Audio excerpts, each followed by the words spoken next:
Hi, my name is Craig Bird. I'm the president of the Southeast Military Museum, and we're actually just north of Estevan here at the secondary museum site, which is at my residence. And my primary collecting interest is militaria. So I've always kind of been a little bit of a pack rat, I guess.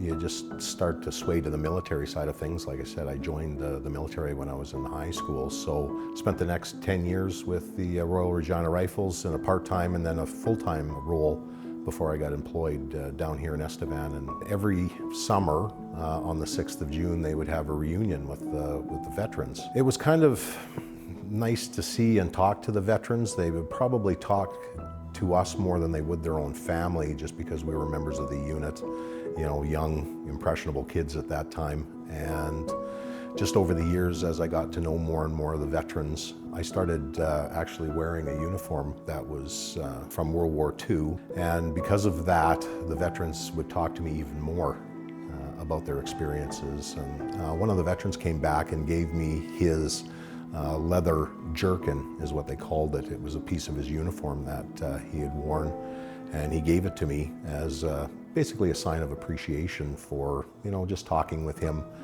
and listening to the stories. And I still have that today, and that just kind of fueled the fire, so to speak, because most of the items that I collect have meaning somewhere along the line. Some of them, unfortunately, the meaning's been lost over the years, and I don't have the stories for some of those items, but a lot of them I do. And it's not because the item's new and shiny. It was actually used by a soldier, and he entrusted it with me to, you know, to keep that story and tell it in the future.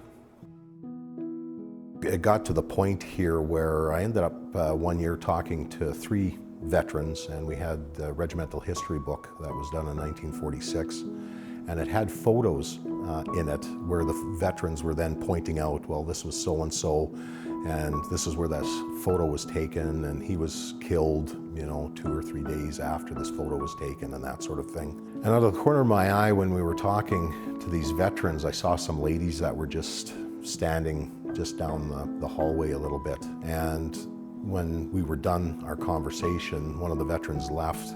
The ladies had come over and had talked to me and told me that their husbands were the veterans that I was talking to, and they had never heard those stories from them before. They had never talked about any of that, and they were just kind of amazed that they had opened up to me and told me those stories. So ever since that point, it was kind of one of those, you know, striking the bells moments where, you know, I got stories that probably haven't been relayed to anybody else in at that time, probably 70 to 75 years. And not only did it kind of fuel that inner passion, it just kind of added to my, you know, I'm collecting this for a reason sort of thing. You know, you can collect militaria that's never been issued. It's a brand new, shiny, right out of the box. But to me, it's got more meaning when it came from somebody that actually used it, and it's got a story behind it. So anytime that I can pick up something that I can get the story behind, just, I don't know, it's way better because it has that story. Back in the day before everything was written down, that's how our history got passed along, is by storytelling. And nowadays, there are not a lot of veterans left. Most of the World War II veterans, if they are still alive, they're in their late 90s, early 100s. And who's there to tell their story? Until I started the museum up here in Estevan, we had no military present, and there was no military museum in the whole southeast corner of Saskatchewan. So I think it's important, you know, to keep their stories alive, you know, for things like Remembrance Day and just in general, because, you know, as they're gone, who's gonna tell that story, and who's going to teach the younger generation, you know, what they sacrificed so that we have it today. And it's just one of those things that, I don't know, it was a passion of mine, so why not, you know, pick up that mantle and take that story, since I was blessed with the story of some of the veterans themselves. And I think it's grown more passionate over time. I think it's always been with me. I've collected militaria for probably a good part of 40 years. And you look around with the stuff that I have in the museum, most of that's out of my personal collection, which eventually all my personal collection is going to end up in the museum.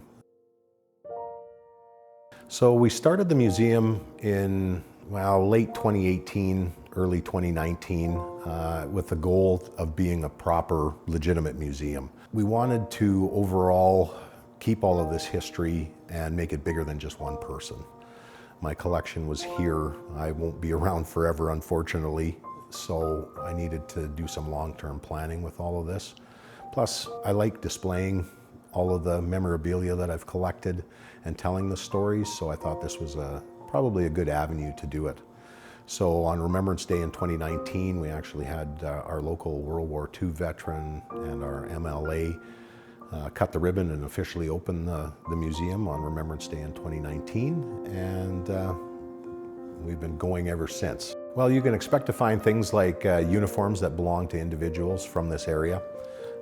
We have some different type of weaponry, from rifles to bayonets to grenades to ammunition that soldiers would have used not only from the Canadian Army, but British, American, French, German, Japanese, that sort of thing.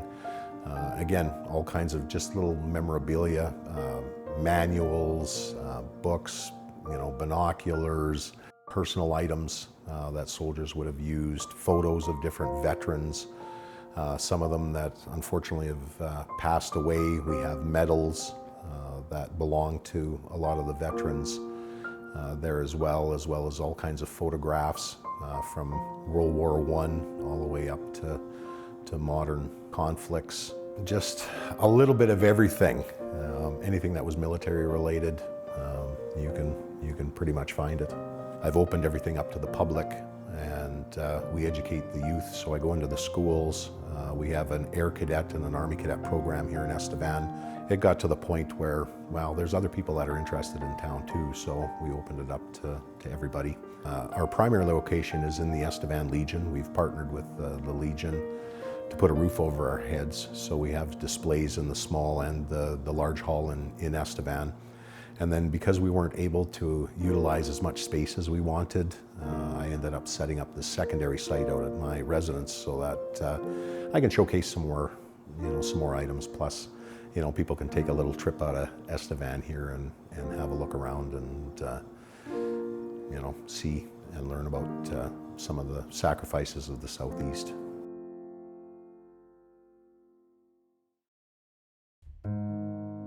When you asked me to pick 3 of my favorite items, it was like, it's like a mother trying to tell you which is her favorite child. You just can't. 3 of the items that are of particular interest to me that I like here in this part of the museum, we have a MG08 15, which is a World War I machine gun that was actually captured by Canadians at a place called Hatchet Wood in 1918. And it was captured by the 52nd Battalion, which is an Ontario battalion, which is present-day Thunder Bay. And why that's important is we had a lot of men from this area enter that regiment as reinforcements. So there was a lot of Saskatchewan people in that unit during that battle at Hatchet Wood. And I was able to get the war diaries from the 52nd Battalion for that date, so I know exactly where the battle took place. And a lot of the people that were involved with it were from Saskatchewan. And that gun, after it was captured, ended up coming back to Regina as a war trophy. So it was gifted to the city of Regina for its contributions during World War I. And somewhere along the line, it ended up going into the garbage. And a friend of mine, who was also a veteran, saw it go into the garbage and saved it. And he had put it away for safekeeping at that point. And he ended up moving out of the country, and I got my hands on it. And he kept it with me and ended up donating it to the museum because he couldn't take it with him, obviously, because I did some research and found out some history on it. So something that was most likely captured by somebody from this area in World War I ended up coming back, getting saved, and put into our museum. I don't know, a whole lot of, fine details about it, but I know enough of the history that, it's saved, and we've preserved that history in a little part of Saskatchewan. 99% sure that some of the Saskatchewan boys from this area ended up capturing that gun at a cost. So it's kind of an honor for me to have it in the museum and preserve that chunk of history. And being that it was, related to Saskatchewan just makes it all that much better. The next item, in no particular order whatsoever, was what we call a tabby sight. So back in World War II, we actually had night vision. It was so ultra top secret at that point that there wasn't a lot of documentation running around, because they didn't want to have that information and technology to fall into enemy hands. So this is basically a World War II monocular. The way it works is it's got a 70,000 volt battery. It was sealed like a sardine can so that you couldn't get into it. And it amplified the ambient light at night and basically made you able to see at night. So it's just like watching a black and white TV, except it's in green and white. And this particular one was used by your combined operations and pilotage programs, kind of the predecessors to the Navy SEALs, but all your special forces at the time. So they would have this technology on, the rubber dinghies that are out in the water. They'd send your frogmen in to map out things like water depth and stability of the sand and dirt on shore, as well as defensive positions. They'd have a special flashlight that they would use to signal back to the boat, where they could relay all this information and basically make plans for like D-Day, for example. So all of this stuff, again, was so ultra top secret that a lot of these instruments didn't survive, because as soon as the battery was done in them, because they were a sealed unit, they were destroyed so they wouldn't fall into enemy hands.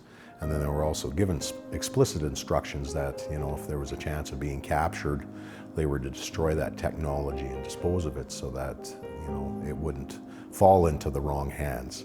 So for these things to survive, the war, is a big deal. And then to survive till now is an even bigger deal, because a lot of them, just didn't survive. And as far as I know, I've only ever seen maybe half a dozen of them ever come to sale in the last 30 years. And the one I got here was from a gentleman in the UK that had fortunately run across two of them. He kept one for himself, and then he ended up selling one, and I was able to get a hold of it. And he actually, with today's technology, made his work. So he gave me the instructions on how to do that. So I actually cut the sight open, removed the original battery because it was long dead. And with the current electronics and whatnot, you can make a battery that replicates that much voltage, and mine actually works. So it's actually World War II technology, Generation 0 night vision, that actually works. And it's one of only, I believe, 2 in the world that are still operational. And I don't believe that there is another one in Canada, at this time. So that's how kind of rare they are. So it's kind of a nice, yeah, I've got the only one sort of thing. So it's kind of a nice kudos for our museum that you're probably not ever going to see another one. So the third item I have is actually a uniform. It belonged to Lieutenant Merrill Sam Taylor. And he was from Yellowgrass originally. They ended up moving sometime afterwards to Regina. And him and his brother, Neil Taylor, were actually going to the University of Ottawa when World War I broke out. And because they were going to university, the British Air Force at the time, the Royal Flying Corps, and the Royal Navy Air Service were recruiting people to be pilots, because university students having a little bit more education, they figured would make better, fighter pilots. So Sam, as he was known, Merrill, ended up going into the Naval Air Service. His brother Neil went into the Royal Flying Corps, and went overseas to England to train as pilots, and then ended up going into combat. Merrill was a naval aviator in a fighter squadron, and his squadron actually took part in the battle with the Red Baron, where the Red Baron was shot down. So it was his squadron that was flying around during that time. And although he didn't shoot down the Red Baron, he was up and flying at that time. Unfortunately, a few months later, he was actually shot down by another German ace and was killed. His brother actually was shot down as well by another German fighter pilot, but he survived and was a prisoner of war. And he had learned about his brother Sam's death while he was a POW of the Germans. So when the war ended, they came back, and both Neil, who was a rugby player in Regina, and Sam, who was also a rugby player in Regina. The rugby club you may now know as the Saskatchewan Rough Riders, is what it turned into. And Taylor Field was named after both of the brothers for their service during World War I. So we actually have his actual tunic that he wore in our museum as well. And luckily enough, we were able to get a hold of it, because the museum that had it was deaccessioning their material because of COVID. They couldn't afford to keep the facility that they were in, so they were forced to sell some of the memorabilia that they have. Ended up, again, getting into my friend's hands, and he let me know that there was some military stuff coming in from some of the museums that he had, and wanted to know if I would be interested in it. And a good conversation later with the museum, we were able to transfer that material from their museum that pertained to the military side of things. And they transferred ownership from their museum to ours, so that it didn't get sold and then dispersed. So we ended up lucking out, and was able to save a lot of the stuff from the auction block and have it showcased here. Luckily, it didn't end up on the open market to disappear into somebody's collection where it wouldn't be enjoyed by anybody. So yeah, those are kind of the three kind of key things that I like, just because, again, they have that Saskatchewan link and story, and we're not always able to obtain those links. So it's just something that, put a face to the object and tell a story to commemorate them and remember them.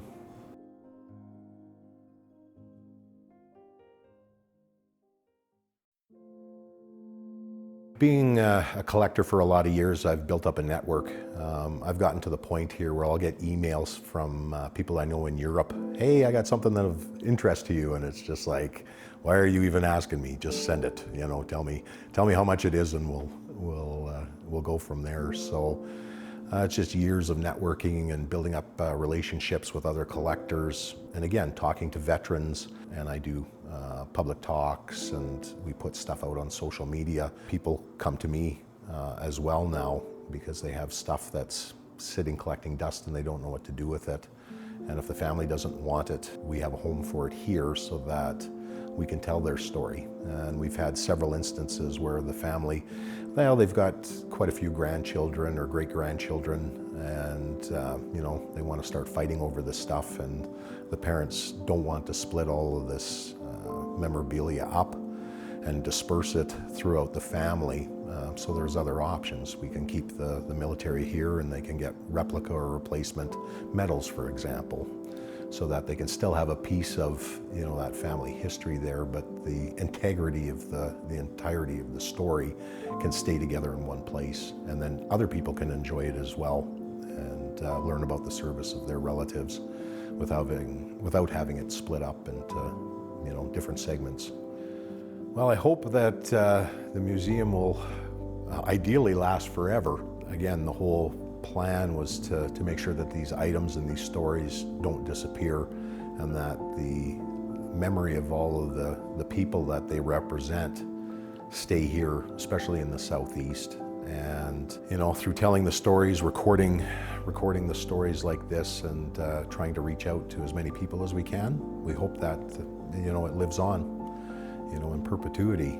And, you know, just trying to get the word out and, you know, make people aware that we do have a colorful military history around here, and that, you know, we're not warmongers or glorifying war by any means. It's to honor the sacrifice of a bunch of individuals, not only the ones that sacrificed their lives, but the ones that survived and came back, you know, and were part of our communities. And unfortunately, a lot of those people, you know, came back damaged because of their experiences, you know, from the war. And they don't tell their tales. Somebody has to. And I'm glad that, you know, I'm able to do that. We always accept items from individuals or from families. They can contact me through our website. It's probably the easiest. I have a contact page on there. They can put in their information. We also have an email and a phone number on the website as well. Doesn't matter what kind of items they are. We like to have as much history as we can with the veterans. One of the services I also provide here is finding military histories for a lot of the families, because again, the veterans didn't talk about their service, so I'm able to get their service records at the family's request, you know, if they're interested in pursuing some of their family history and what they've done, you know, through the course of their service. So the museum in the Legion part is open Monday to Friday from basically 9:30 till 3, Monday to Friday. If they do want a tour, they just have to contact me. If you have a little bit of interest in the military history, you know, school groups, church groups, seniors groups, anybody is welcome. They just have to give me a call. I rather do a personal tour with a lot of these groups, just because you get a little bit more information. It's nice to look at some of the things, but a lot of people don't know what they are or what they did, let alone the history behind them. And I like to thank you, Curtis, for coming out to do all of this anytime that I can get some interest and traction for the museum. You know, we're ever growing, and we just need to get the word out to expand all this stuff, because it's important to show and to teach everybody, you know, what's out there, and gain that interest, or, you know, it's going to be lost somewhere along the line.